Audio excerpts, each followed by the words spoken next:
ସୁଭଦ୍ରା ଯୋଜନା ମହିଳାମାନଙ୍କୁ ମିଳିବ 50,000 ଟଙ୍କା। ହଁ ଦର୍ଶକ ବନ୍ଧୁ, ଆପଣମାନେ ସମସ୍ତେ ଜାଣିଥିବେ ସୁଭଦ୍ରା ଯୋଜନା ମାଧ୍ୟମରେ ମହିଳାମାନଙ୍କୁ 50,000 ଟଙ୍କା ପର୍ଯ୍ୟନ୍ତ ମିଳିବ। କିନ୍ତୁ ଏହି ସୁଭଦ୍ରା ଯୋଜନା ଆମେ କିପରି ଆବେଦନ କରିବା ତାହା ଆଜି ଏହି ଭିଡ଼ିଓରେ ସମ୍ପୂର୍ଣ୍ଣ ଓଡ଼ିଆରେ ଆମେ ଜାଣିବା। କ'ଣ କ'ଣ ଡକୁମେଣ୍ଟ ଆବଶ୍ୟକ ହେବ ସେସବୁ ମଧ୍ୟ ସମ୍ପୂର୍ଣ୍ଣ ଓଡ଼ିଆରେ ଜାଣିବା। ଭିଡ଼ିଓଟିକୁ ଶେଷ ପର୍ଯ୍ୟନ୍ତ ଦେଖନ୍ତୁ। ଓଡ଼ିଶାରେ ବିଜେପି ସରକାର ଗଠନ କରିଛି। ନୂଆ ମୁଖ୍ୟମନ୍ତ୍ରୀ ଭାବେ ଓଡ଼ିଶାର ଜନସାଧାରଣ ଦେଖୁଛନ୍ତି ଏକ ନୂଆ ଚେହେରା। ଶ୍ରୀଯୁକ୍ତ ମୋହନ ଚରଣ ମାଝୀ ଏବେ ଆମର ନୂଆ ମୁଖ୍ୟମନ୍ତ୍ରୀ। ବିଜେପି ସରକାରକୁ ଆସୁ ଆସୁ କାମ କରିବା ଆରମ୍ଭ କରିଛି।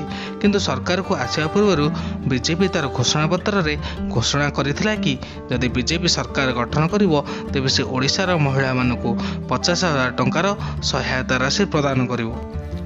ବିଜେପି ସରକାର ସୁଭଦ୍ରା ଯୋଜନା ମାଧ୍ୟମରେ ଓଡ଼ିଶାର ମହିଳାମାନଙ୍କୁ 50,000 ଟଙ୍କାର ସହାୟତା ରାଶି ପ୍ରଦାନ କରିବାକୁ ଯାଉଛନ୍ତି। ଏହି ଟଙ୍କା ସାହାଯ୍ୟରେ ଓଡ଼ିଶାର ମହିଳାମାନେ ସ୍ୱାବଲମ୍ବନଶୀଳ ହୋଇପାରିବେ। ଓଡ଼ିଶା ନବଗଠିତ ସରକାର ସୁଭଦ୍ରା ଯୋଜନା ଘୋଷଣା କରିଛନ୍ତି କିମ୍ବା ରାଜ୍ୟସଭା ନିର୍ବାଚନ ସମୟରେ ସୁଭଦ୍ରା ଯୋଜନା ବୋଲି କହିଛନ୍ତି। ନିର୍ବାଚନ ସମାପ୍ତ ହୋଇଥିବାରୁ ହିତାଧିକାରୀମାନେ ସୁଭଦ୍ରା ଯୋଜନାର କାର୍ଯ୍ୟକାରିତାକୁ ଉତ୍ସାହର ସହିତ ଅପେକ୍ଷା କରିଛନ୍ତି।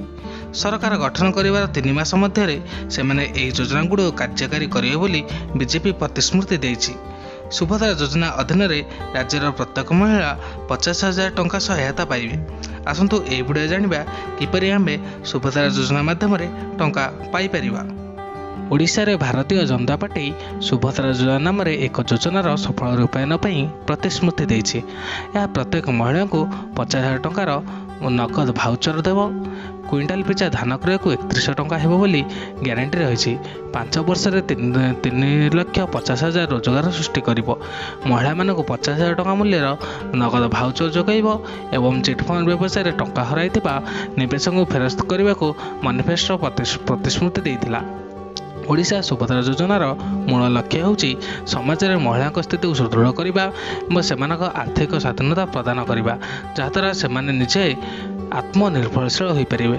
ଏହି ପଦକ୍ଷେପ ସହିତ ବିଜେପି ମହିଳା ଭୋଟର ଆଧାରକୁ ଭାଙ୍ଗି ବିଜେଡ଼ିର ମୁଖ୍ୟ ସୁବିଧାକୁ କ୍ଷୁଣ୍ଣ କରିଛି। ଏବେ ଏହି ସୁଭଦ୍ରା ଯୋଜନା ଓଡ଼ିଶାରେ ଲାଗୁ ହେବାକୁ ଯାଉଛି। ଏବେ ଆସନ୍ତୁ ଜାଣିବା ଏହି ସୁଭଦ୍ରା ଯୋଜନା ଆମକୁ କେତେ ବର୍ଷ ମଧ୍ୟରେ ମିଳିବ। ରାଜ୍ୟରେ ହୋଇଥିବା ଜାଣା ନିର୍ବାଚନ ପାଇଁ ଭାରତୀୟ ଜନତା ପାର୍ଟି ଏହାର ସଂକଳ୍ପ ଯାତ୍ରା ନିର୍ବାଚନ ମାନିଫେଷ୍ଟୋରେ ଦେଇଥିବା ଏକ ପ୍ରମୁଖ ପ୍ରତିଶ୍ରୁତି ହେଲା ସୁଭଦ୍ରା ଯୋଜନା। ଆର୍ଥିକ ସହାୟତା ମାଧ୍ୟମରେ ମହିଳାମାନଙ୍କୁ ସଶକ୍ତ କରିବାକୁ ଏହି କାର୍ଯ୍ୟକ୍ରମଟି ଉଦ୍ଦିଷ୍ଟ ଥିଲା। ମହିଳାମାନେ 2 ବର୍ଷ ମଧ୍ୟରେ ଭାଉଚର ଉଠାଇ ସେ ପାଣ୍ଠିକୁ ସେମାନଙ୍କ ପରିବାର ପାଇଁ ବ୍ୟବହାର କରିପାରିବେ। ଏଠାରେ ଉଲ୍ଲେଖଯୋଗ୍ୟ ଯେ ମଧ୍ୟପ୍ରଦେଶ ଏବଂ ଛତିଶଗଡ଼ରେ ବିଜେପିର ସୁଭଦ୍ରା ଯୋଜନା ଏକ ଅତ୍ୟନ୍ତ ପ୍ରଭାବଶାଳୀ କାର୍ଯ୍ୟକ୍ରମ ଥିଲା। ହଁ ଦର୍ଶକ ବନ୍ଧୁ, ମଧ୍ୟପ୍ରଦେଶ ଏବଂ ଛତିଶଗଡ଼ରେ ସୁଭଦ୍ରା ଯୋଜନା ଆପ୍ଲାଏ ହୋଇସାରିଛି ଏବଂ ଲୋକମାନେ ଆବେଦନ କରି ଟଙ୍କା ମଧ୍ୟ ପାଇସାରିଛନ୍ତି। ତେବେ ଆସନ୍ତୁ ଜାଣିବା ଏହି ସୁଭଦ୍ରା ଯୋଜନା ପାଇଁ କେଉଁ ଡକୁମେଣ୍ଟସ୍ ଆବଶ୍ୟକ। ସର୍ବପ୍ରଥମେ ଆଧାର କାର୍ଡ଼ ଦରକାର, ବ୍ୟାଙ୍କ ଆକାଉଣ୍ଟ ଦରକାର, caste certificate, resident certificate, income certificate, voter ID card, mobile number, passport size photo ଏବଂ ରାସନ କାର୍ଡ଼ ଆବଶ୍ୟକ। ଯଦି ଆପଣଙ୍କ ପାଖରେ ଏସବୁ ଡକୁମେଣ୍ଟ ଅଛି ଆପଣ ରଖିଥାନ୍ତୁ। ପ୍ୟାନ୍ କାର୍ଡ଼ ମଧ୍ୟ ଆବଶ୍ୟକ ହୋଇପାରେ। Aadhaar card, bank account, caste certificate, resident certificate, income certificate, voter ID card, mobile number, passport size photo, ration card ଏ ସମସ୍ତ ଡକୁମେଣ୍ଟ ସୁରକ୍ଷିତ କରି ରଖିଥାନ୍ତୁ ଏବଂ ଯେଉଁଦିନ ଫର୍ମ ଆପ୍ଲାଏ କରାଯିବ ସେଦିନ ଆପ୍ଲାଏ କରିବା ପାଇଁ ଏହିସବୁ ଡକୁମେଣ୍ଟ ନେଇ ଜନସେବା କେନ୍ଦ୍ରକୁ ଯିବେ। ଏହାପରେ ଆସନ୍ତୁ ଜାଣିବା କେଉଁମାନେ ଆବେଦନ କରିପାରିବେ। ଓଡ଼ିଶା ସୁଭଦ୍ରା ଯୋଜନା ପାଇଁ ଆବେଦନ କରିବା ପୂର୍ବରୁ ନିଶ୍ଚିନ୍ତ କରନ୍ତୁ ଯେ ଆପଣ ନିମ୍ନରେ ଉଲ୍ଲେଖ କରାଯାଇଥିବା ସମସ୍ତ ଯୋଗ୍ୟତା ମାନଦଣ୍ଡ ରୂପେ ପୂରଣ କରିଛନ୍ତି। ଆବେଦନକାରୀ ନିଶ୍ଚିତ ଭାବରେ ଓଡ଼ିଶା ରାଜ୍ୟରେ ହେବା ଆବଶ୍ୟକ। ଦର୍ଶକ ବନ୍ଧୁ, ଆବେଦନକାରୀ ଓଡ଼ିଶା ରାଜ୍ୟରେ ହିଁ ହୋଇଥିବା ଆବଶ୍ୟକ। ବାହାର ରାଜ୍ୟର ଲୋକ ଆବେଦନ କରିପାରିବେ ନାହିଁ। ସୁଭଦ୍ରା ଯୋଜନା ଅଧୀନରେ କେବଳ ବିବାହିତ ମହିଳାମାନେ ଯୋଗ୍ୟ ହେବେ, ଅର୍ଥାତ୍ କେବଳ ବିବାହିତ ମହିଳାମାନେ ହିଁ ଆବେଦନ କରିପାରିବେ। ଅବିବାହିତ ମହିଳାମାନେ ଆବେଦନ କରିପାରିବେ ନାହିଁ। ପ୍ରତ୍ୟେକ ପରିବାରର କେବଳ ଜଣେ ହିତାଧିକାରୀ ଆବେଦନ କରିପାରିବେ। ପ୍ରତ୍ୟେକ ପରିବାରରୁ କେବଳ ଜଣେ ହିତାଧିକାରୀ ହିଁ ଆବେଦନ କରିବେ। ମନେକର ଗୋଟେ ଘରେ ଶାଶୁ ଏବଂ ବୋହୂ ଥିବେ, ତେବେ କେବଳ ଶାଶୁ କିମ୍ବା ବୋହୂ ସେମାନଙ୍କ ଭିତରୁ ଯିଏ ହେଲେ ଜଣେ ଆବେଦନ କରିବେ, ଦୁହେଁ ଆବେଦନ କରିପାରିବେ ନାହିଁ। ଆଗକୁ ଦେଖିବା ଆଉ କ'ଣ କ'ଣ ସବୁ ପ୍ରୋସେସ୍ ରହିଛି। ଏହି ସୁବିଧା କେବଳ ବିବାହିତ ମହିଳାମାନଙ୍କ ପାଇଁ ଉପଲବ୍ଧ। ଅବିବାହିତ ମହିଳା ଯୋଗ୍ୟ ନୁହନ୍ତି। ଏହି ସୁବିଧାରେ କେବଳ ବିବାହିତ ମହିଳାମାନେ ହିଁ ଆବେଦନ କରିପାରିବେ। ମହିଳାମାନଙ୍କର ବୟସ 23 ବର୍ଷରୁ 59 ବର୍ଷ ବୟସ ମଧ୍ୟରେ ହେବା ଉଚିତ। ଅର୍ଥାତ୍ ଆପଣମାନଙ୍କର ବୟସ 23 ବର୍ଷରୁ 59 ବର୍ଷ ହୋଇଛି ତେବେ ଆପଣ ଆବେଦନ କରିପାରିବେ, ନଚେତ୍ ଆବେଦନ କରିପାରିବେ ନାହିଁ। ମହିଳାମାନେ ସରକାରୀ ଚାକିରି ନ କରିଥିବା ଆବଶ୍ୟକ। ସରକାରୀ ଚାକିରି କରିଥିଲେ ଯୋଜନା ପାଇଁ ଯୋଗ୍ୟ ବିବେଚିତ ହେବେ ନାହିଁ। ଯଦି ଆପଣ ସରକାରୀ ଚାକିରି କରିଛନ୍ତି ତେବେ ଆପଣଙ୍କ ପାଇଁ ଏ ଯୋଜନା ନୁହେଁ, ଆପଣ ଏ ଯୋଜନାରେ ଉପକୃତ ହୋଇପାରିବେ ନାହିଁ। ଏହି ଯୋଜନାର ସୁବିଧା ଗୋଟିଏ ପରିବାର ଜଣେ ମହିଳାକୁ ବିସ୍ତାର କରାଯିବ।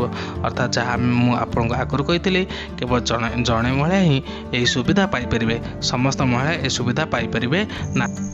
କେବେଠାରୁ ଆବେଦନ କରାଯିବ ଆସନ୍ତୁ ଦେଖିବା। ଯୋଗ୍ୟ ହିତାଧିକାରୀମାନେ ଓଡ଼ିଶା ସୁଭଦ୍ରା ଯୋଜନା ପାଇଁ ଆବେଦନ କରିପାରିବେ। ତେବେ ଓଡ଼ିଶା ସୁଭଦ୍ରା ଯୋଜନା ପାଇଁ ଆବେଦନ ପ୍ରକ୍ରିୟା ଏପର୍ଯ୍ୟନ୍ତ ପ୍ରଦାନ କରାଯାଇ ନାହିଁ। ସରକାର ଏହି ଯୋଜନା କାର୍ଯ୍ୟକାରୀ କରିବା ପରେ ଏହାର ବିସ୍ତୃତ ନିର୍ଦ୍ଦେଶାବଳୀ ପ୍ରକାଶ ପାଇବ। ଏହି ନିର୍ଦ୍ଦେଶାବଳୀରେ ପ୍ରୟୋଗ ଧାରା ଏବଂ ଅନ୍ୟାନ୍ୟ ପ୍ରମୁଖ ବିବରଣୀ ଉଲ୍ଲେଖ କରାଯିବ। ତେଣୁ ସୁଭଦ୍ରା ଯୋଜନା ପାଇଁ ଆଗ୍ରହୀ ସମସ୍ତ ହିତାଧିକାରୀ ଏହା ନିର୍ଦ୍ଦେଶନାମା ଜାରି ହେବା ପାଇଁ ଅପେକ୍ଷା କରିବା ଉଚିତ।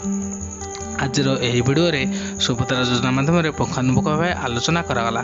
ଯେବେ ବି ସୁଭଦ୍ରା ଯୋଜନା ପାଇଁ ଫର୍ମ ଆବେଦନ ଆରମ୍ଭ ହେବ ତାହା ଆମେ ଏହି ଭିଡ଼ିଓ ମାଧ୍ୟମରେ ଜଣାଇଦେବୁ। ତେଣୁ ଭିଡ଼ିଓକୁ ଲାଇକ୍ କରନ୍ତୁ, ଚ୍ୟାନେଲକୁ ସବସ୍କ୍ରାଇବ୍ କରିବାକୁ କେବେ ବି ଭୁଲନ୍ତୁ ନାହିଁ। ଜୟ ଜଗନ୍ନାଥ, ସମସ୍ତେ ଭଲରେ ଥାଆନ୍ତୁ। ଧନ୍ୟବାଦ।